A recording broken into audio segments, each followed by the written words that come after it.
Thoron, o patrono da coragem. Isso aí, como o Paul falou, faz parte do cenário de Eras, que tudo se passa num grande continente e existe uma região mais ao sul que se conhece, e é uma região montanhosa que divide duas áreas.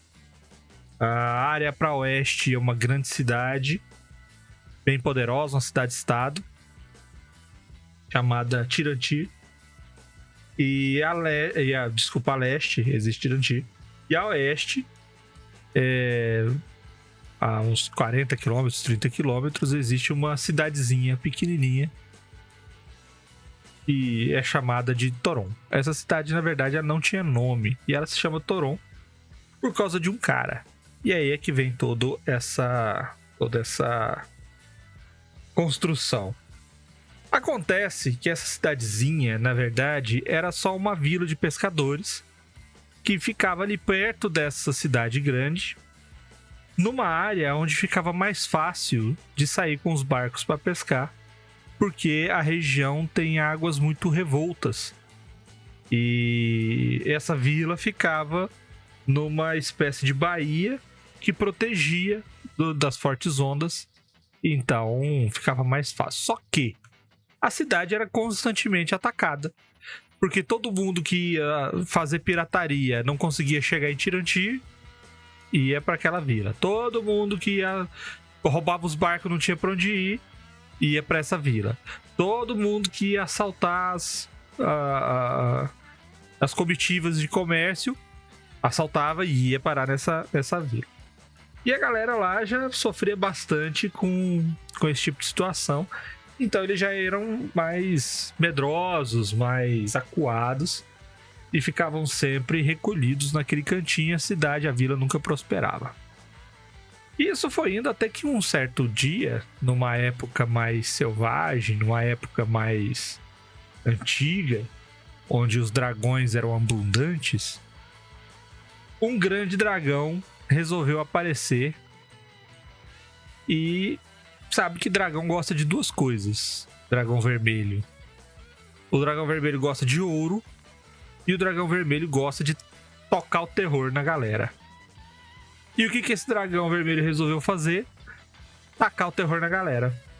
Achou essa vila e começou os ataques. E ele não chegava pra dizimar, ele chegava pra ficar sacaneando e queimava a plantação, matava geral, fazia aquele traço. E a população tentava fugir, tentava se esconder e não dava, pô. É um fucking dragão vermelho atacando. Até que um dia esse dragão resolveu fazer um ataque realmente destruidor e partiu pra cidade. E lá começou a destruir tudo com fogo, etc. E é aí onde surge a história de Thoron. Thoron era um lavrador. E ele tinha aí na imagem, ele tá com a foice, mas é o que tinha. Deu pra uma outra imagem. Ele, na verdade, usava uma lança, que era uma ferramenta quebrada que tinha uma ponta. Era um cabo de madeira com a ponta, era o que ele tinha. E reza a lenda que, enquanto todo mundo tentava se encolher nas casas porque não tinha o que fazer contra uma criatura dessas, Thoron foi o único que saiu na rua e desafiou o dragão.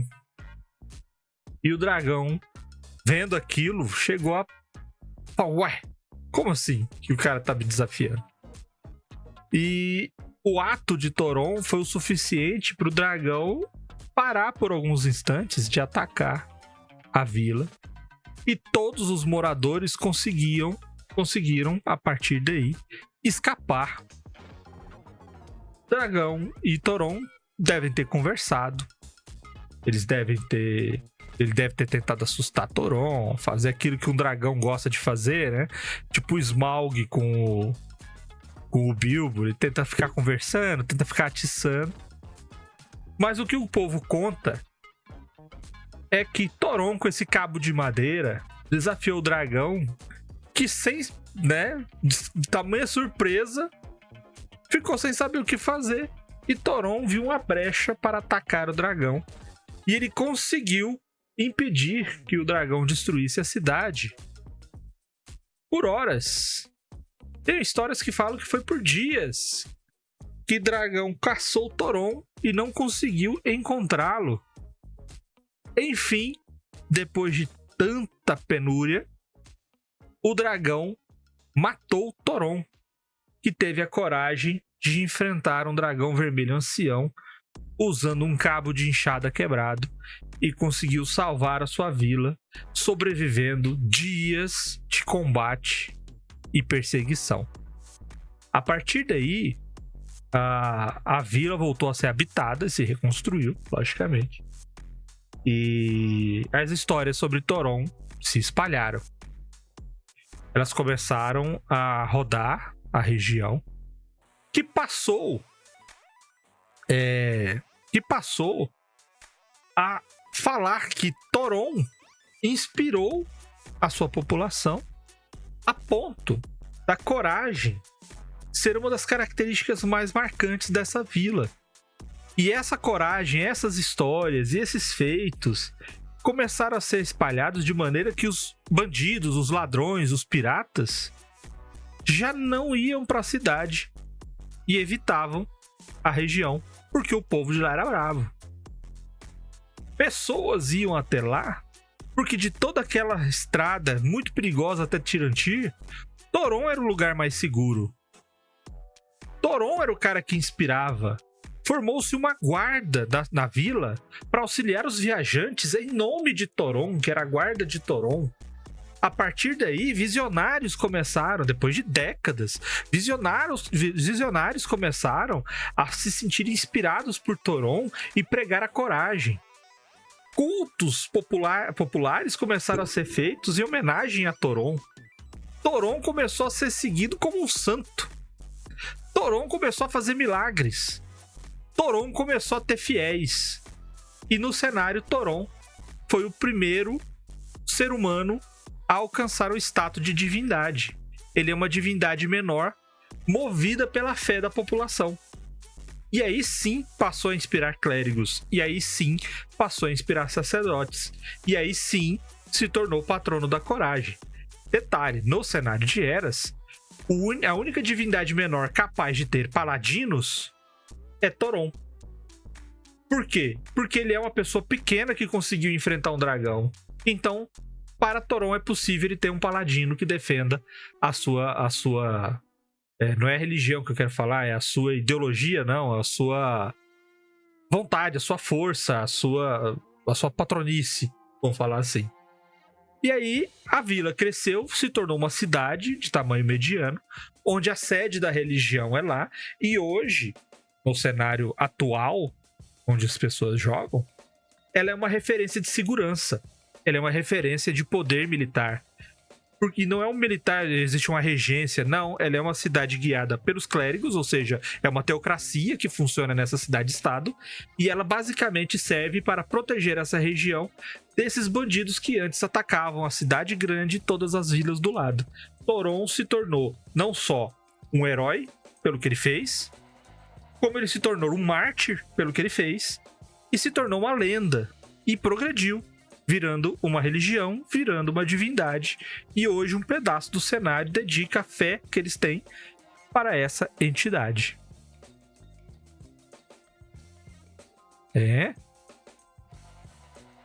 Curti a ideia, não conhecia não, achei interessante. Eu lembro de vocês já ter visto você falando sobre a história de Toron, que só tinha os paladinos de Toron, mas eu não sabia a história da divindade em si, não. E lá uma perto lenda, né? Toron entre Toron e Tirantir tem uma carruagem cheia de zumbi também que precisa ser encontrada. Exato. Ideia do Chico. A carroça de zumbi que fica andando lá na região? O Chico, ele criava morto-vivo e ele não tinha onde esconder a galera. Aí começava a esconder esses morto-vivos na carruagem. E aí eles tiveram que fugir, eu acho, ou sair correndo por causa de um problema. E largou eles lá. E a carruagem ficou lá no meio da estrada, esperando algum trouxa abrir. Sim. Devia ter uns 12 zumbis lá dentro. É legal, porque no final das contas, a gente tem muita divindade em vários tipos de cenários, sabe? O cenário tradicional de D&D, os cenários antigos que tinha de Forgotten, outras regiões, cada um tem seu panteão e tudo mais. Mas no Eras, o Thoron é uma divindade muito próxima dos jogadores, ele é muito próximo, porque é um cara simples, ele não é um cara que saiu criando coisas, que surgiu do nada, que tem poderes de fazer as coisas existirem porque ele quer. É o cara que veio do nada, é o cara que conseguiu todo mundo junto, né? Tamo junto aqui, vamos na onda aí, que nós juntos é que fazemos a força, e ele conseguiu fé suficiente para se tornar divindade. Então os jogadores que gostam de jogar de clérigo, pelo menos nas minhas mesas, muitos deles querem ser de Thoron por causa disso, por causa da história. É muito fácil para o personagem se identificar a crença com ele do que sei lá, o deus da caça que, sei lá, vive na lua e vem à noite para matar cervos. É legal. Eu aconselho a você usar ou criar algo nesse sentido, porque torna muito mais fácil dos personagens se integrarem ao cenário. O MH sugeriu mudar pra Torontino ao invés de Paladino. Torondino. Torontino é bom. Torondino é bom. Fica legal. Como é que é? Diabetes, né? É que são as dançarinas do diabo. Essa é uma boa forma de explicar isso. Não é?